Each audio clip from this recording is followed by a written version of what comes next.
तो हरद्वारी लाल अपना गन्ना और मडवा दोनों का झंडा लेकर के अध्यक्ष जी की आज्ञा से 2 दिन हरिद्वार की परिक्रमा करेगा, क्योंकि आखिर मैं हरद्वारी लाल हूँ, ये हरिद्वार के लोगों को भी लगे, उसको सिद्ध करने के लिए मैं ये यात्रा करूँगा लगा रहे हैं, ताकि केवल विरोध नहीं,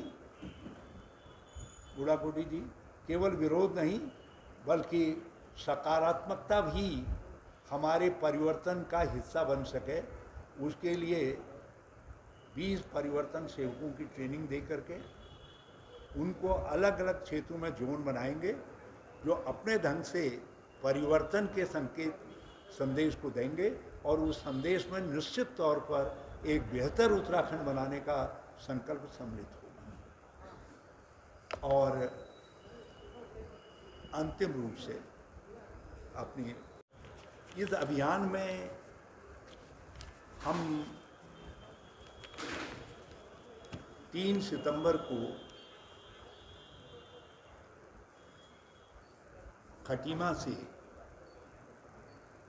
में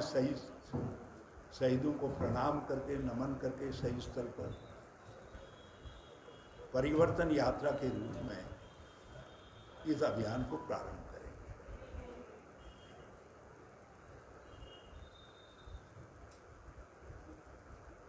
जो 3 दिन में उधम सिंह नगर और नैनीताल के मैदानी क्षेत्रों को पूरा करेगा, ऊंचाइयों को ले जाना है, जिसको पिछले 4.5 वर्ष में रौंदा गया। और सम्मान केवल कागजी और विज्ञापनों से नहीं होता, वो गरीब की भावना से होता है, जिसका निरंतर तिरस्कार हुआ है।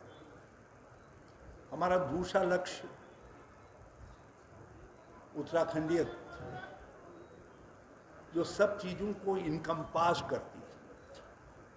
सब चीज़ों को जोड़ती है, जो उत्तराखंडियत राज्य निर्माण की मूल तत्व है, हम उस उत्तराखंडियत को और बुलंदी पर लेकर के जाएंगे। तो मैंने जब आर्थिक स्वावलंबन की बात कही है, तो इसमें मैं ज़रूर दलित, पिछड़े, अति पिछड़े, गरीब अल्पसंख्यक, गरीब बहुसंख्यक, जो गरीब है, वो जो वंचित है, और इनमें आम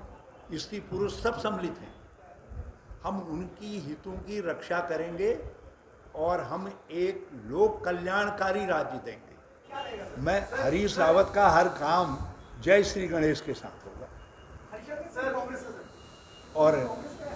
और गणेश ने कह दिया है कि मैं गणेश सबके द्वार। इसकी खासियत ये होगी आम व्यक्ति का कल्याण, जो हमारे संस्कार हैं पारिवारिक, उनकी रक्षा करना, और बुराई से सबकी हिफाजत करना, जो बुराइयां भाजपा और दूसरे रूपों में आ रही हैं उनसे हिफाजत करना, वो काम गणेश भगवान ही तो करेंगे। आप तो ब्राह्मण आदमी हैं, मुझे बताइए, बिना गणेश के आप कोई अपनी रक्षा का उपबंध करते हैं? तो इसलिए हम भी जब यदि जय श्री गणेश कह दे रहे हैं, तो आप लोग जोशी जी, आप पेड़ बोया बबूल का आम कहाँ से खाएं? अल्मोड़ा वालों ने, पिथौरागढ़ वालों ने मुझे सांसद बनाया, तो मैंने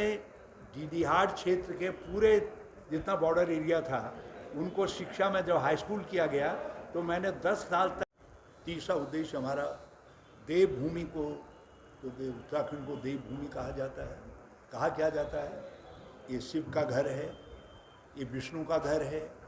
ये गंगा का मायका है, यमुना का मायका है।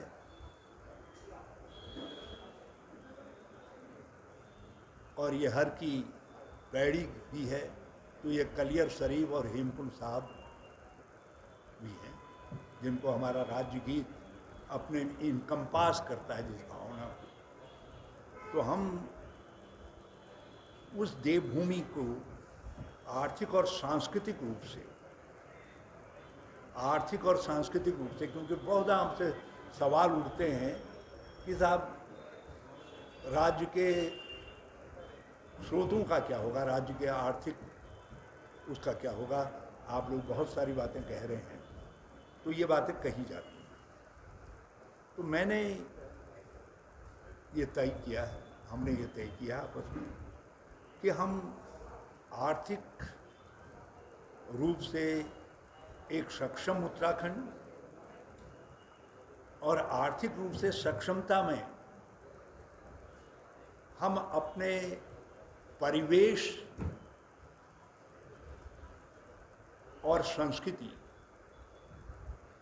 दोनों का समर्थन करें।